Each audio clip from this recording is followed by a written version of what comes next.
अगर हम टेबल बनाना चाहते हैं तो सबसे पहले हम लोग सर्च में जाएंगे, वर्ड सर्च कर सकते हैं, या यहाँ स्टार्ट में से भी हम लोग ओपन कर सकते हैं वर्ड, यहाँ दिख रहा है वर्ड, या सर्च भी कर सकते हैं, या हम लोग रन लाते हैं विंडो प्लस आर प्रेस करके और यहाँ लिखिएगा विन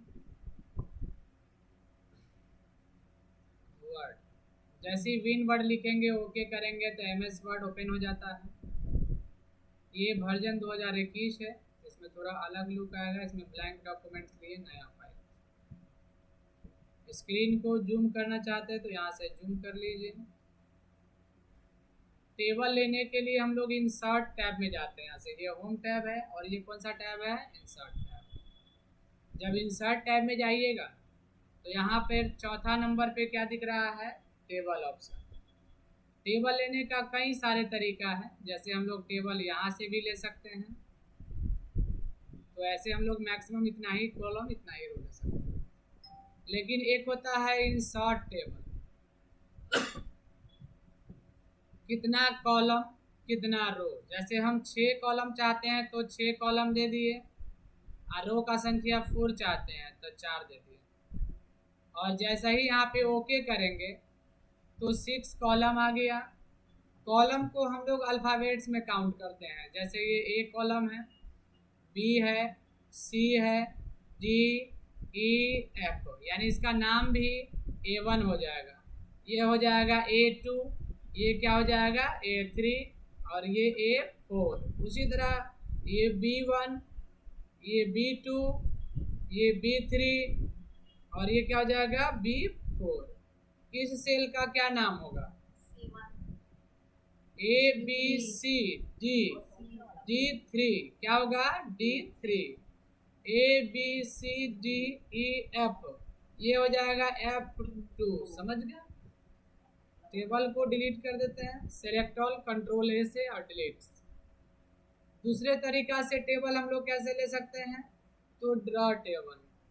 देखिए ड्रॉ में जाइएगा तो आपको ड्रॉ करना होगा, बट ये टाइम टेकिंग है। अगर थोड़ा सा ड्रॉ करना है तो हम लोग इस टूल का यूज करते हैं, नहीं तो नॉर्मली हम लोग ज़्यादातर इंसर्ट टेबल का यूज करते हैं। इसको भी डिलीट कर देंगे। टेबल में जाएंगे, एक होता है कन्वर्ट टेक्स्ट टू टेबल, यानी पहले आपको टेक्स्ट टाइप करना, यानी name comma class comma roll comma physics comma chemistry, और हम इंटर मारे, अजय लिख दिए, क्लास लिख दिए, रोल नंबर यहाँ पर लिख देंगे, रोल का स्पेलिंग गलती होगी, रोल नंबर 1 कॉमा फिजिक्स में जो मार्क्स रहेगा वो दे दिए, केमिस्ट्री में। इसी तरह दूसरे का हम लोग एंट्री करते हैं, Mohan tally, roll number 2 physics chemistry, और इसको जैसे ही सेलेक्ट किए टेबल में गए, कन्वर्ट टेक्स्ट टू टेबल, हम लोग कॉमा से लिखे हैं तो यहाँ पे क्या चुनेंगे, कॉमा। जैसे ही ओके कीजिएगा यहाँ पे आपका ये टेबल में कन्वर्ट हो जाए। अगर इसके आगे हमको और रो चाहिए तो इस लास्ट में कर्सर रख कर टैब बटन दबाएंगे। टैब बटन जैसे दबाते जाएंगे रो का संख्या बढ़ते जाएगा। कंट्रोल A सेलेक्ट और डिलीट से डिलीट। और भी तरीके हैं टेबल में जो एक्सेल स्प्रेडशीट से हम लोग ले सकते हैं। एक्सेल स्प्रेडशीट में जाएंगे तो हमारे वर्ड के अंदर एक्सेल ऐप्स ओपन होगा, और जब एक्सेल ओपन हो जाएगा तो यहाँ बस एंट्री करना है, कुछ भी हम लोग एंट्री करके साइड में क्लिक करते ही ये किसके अंदर आ जाता है, वर्ड में। और एक और तरीका है क्विक टेबल, यानी जब क्विक टेबल में जाएंगे तो यहाँ से भी बना बनाया डिजाइन ले सकते हैं, जैसे हमको ये डिजाइन लगा, ठीक है। अब इसमें हम लोग एडिट ही कर सकते हैं, यानी एडिट में जैसे लिख दिए, अब यहाँ पे हम लोग डेटा टाइप कर सकते हैं, यानी चेंज कर सकते हैं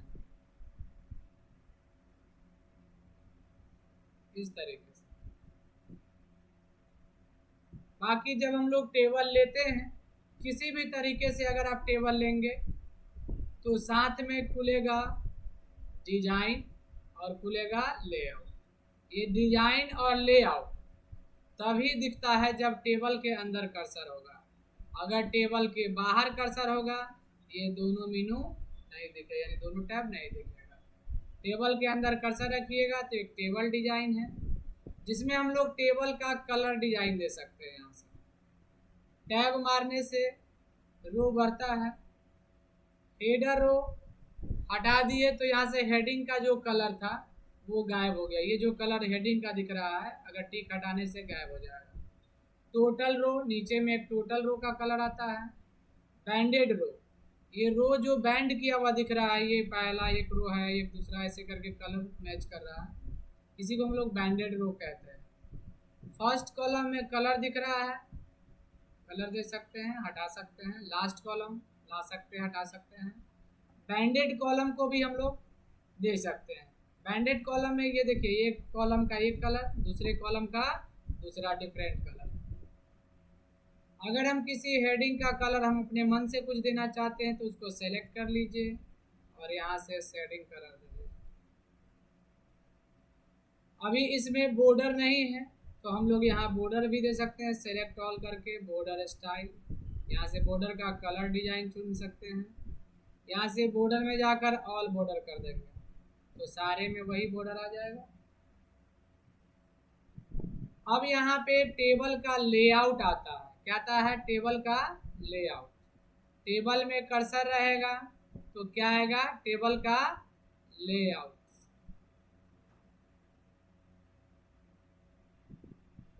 देखिए टेबल लेआउट में क्या है, तो अगर हम लोग चाहते हैं कि इस सेल को सेलेक्ट करें तो सेलेक्ट सेल, यानी एक सेल सेलेक्ट होगा। सेलेक्ट कॉलम, तो पूरा कॉलम सेलेक्ट हो गया और हम यहाँ से डिजाइन में कलर दे सकते हैं।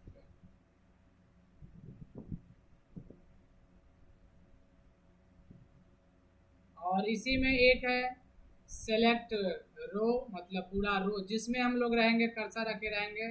सेलेक्ट रो करेंगे तो पूरा रो सेलेक्ट हो जाएगा। एक इसमें है व्यू ग्रिड लाइन। ये ग्रिड लाइन तभी दिखेगा जब यहाँ पे बॉर्डर, जैसे हमने इरेज कर दिया कहीं का लाइन, तो यहाँ पर जो ये डॉट डॉट दिख रहा है यही सब है ग्रिड लाइन। अगर हटा देंगे तो ये ग्रिड लाइन दिखना बंद हो जाएगा। और ऐसे भी ग्रिड लाइन सिर्फ देखने के लिए है, प्रिंट में नहीं आएगा। प्रॉपर्टीज क्या है, तो टेबल को छोटा कर दीजिए। प्रॉपर्टीज में चलते हैं। लेफ्ट, यानी पेज के किस साइड में टेबल है? लेफ्ट साइड में। सेंटर सेलेक्ट करेंगे तो सेंटर में आ जाएगा। और अगर हम लोग प्रॉपर्टी से राइट में क्लिक करते हैं तो कहाँ आ जाएगा? राइट। इसी में एक दिया हुआ है नन और अराउंड। इसका मतलब क्या है?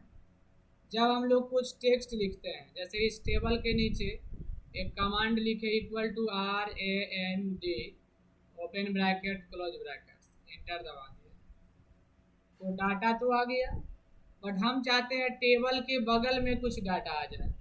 तो इसके लिए आपको टेबल लेआउट से प्रॉपर्टीज में जाना होगा, अराउंड में जाना होगा, यहाँ पे ओके क्लिक कर दीजिए, आ गया। लेकिन अगर आप टेबल में कर्सर रख के नन कर देंगे तो ये टेबल बगल में लाइन जो आ रहा था टेक्स्ट वो हट जाए। ड्रॉ टेबल, ये ड्रॉ टेबल कहीं कहीं टेबल डिजाइन में रहता है, तो यहाँ पे ड्रॉ करने के लिए है कि बीच में लाइन ऐसे ड्रॉ कर सकते हैं। और इरेजर का काम होता है मिटा देना किसी भी लाइन को, यहाँ से हम लोग इरेज कर सकते हैं, या किसी कॉलम को भी यहाँ से इरेज कर सकते हैं। इसके अलावा यहाँ पे डिलीट ऑप्शन है।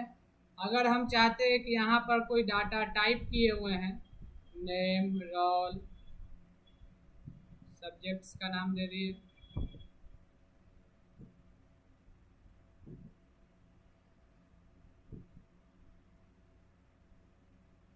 हम चाहते हैं कि ये जो राम नाम का सेल है या जो नेम नाम का सेल है इसको डिलीट करें, तो डिलीट सेल में जाएंगे, शिफ्ट सेल अप, यानी अप का मतलब होता है कि जो नीचे यानी डाउन में जो डाटा है वो ऊपर की ओर मूव होगा। देखिए राम नीचे था, ऊपर आ गया। लेकिन अगर आप डिलीट रो करते हैं या कॉलम, डिलीट रो करेंगे तो पूरा एक रो डिलीट हो जाएगा और डिलीट कॉलम से पूरा एक कॉलम डिलीट हो जाता है। और अगर हम डिलीट टेबल कर दे तो पूरा टेबल डिलीट। हम लोग फिर से टेबल लेते हैं, यहाँ कुछ हमने टाइप कर दिया डेटा। अब बाद में लगा कि इसके ऊपर हमको एक हेडलाइन देना है, हेडलाइन देना है, तो ऊपर में एक रो चाहिए, तो वो भी टेबल लेआउट में है, इंसर्ट एबव, यानी इसके ऊपर एक रो आ जाएगा। लेकिन अगर इसके लेफ्ट साइड में कॉलम चाहिए तो इसमें इंसर्ट कॉलम लेफ्ट, और राइट साइड में चाहिए तो इंसर्ट राइट्स। और एक होता है अगर एक सेल मात्र चाहिए, हमको यहाँ पर एक नया सेल चाहिए, तो इस डॉट में जाएंगे और यहाँ से इंसर्ट सेल आएगा। शिफ्ट सेल राइट करने का मतलब है वहाँ पर एक नया सेल तो आएगा, बट जो पहले से वहाँ जो डाटा है वो राइट साइड में शिफ्ट हो जाएगा, यानी दाहिने साइड में ये शिफ्ट हो गया। समझे? डिलीट में भी उसी तरह था, जब डिलीट सेल करते थे तो शिफ्ट से लेफ्ट करने से लेफ्ट साइड यानी ये हटेगा, तो बाकी जो राइट वाला डाटा है वो लेफ्ट साइड में क्या हो जाता है, शिफ्ट हो जाता है। और इसको अगर हम टोटल को एक सेल बनाना चाहते हैं तो यहाँ से मर्ज, और इसी में हम लोग स्प्लिट करना चाहेंगे, जैसे ये पूरा सेल को दो पार्ट में डिवाइड करना चाहेंगे तो स्प्लिट सेल। और यहीं पे स्प्लिट टेबल है, यानी अगर यहाँ कर्सर रखे हैं तो स्प्लिट टेबल हो जाएगा, आप ऊपर आप यहाँ तक समझ गया।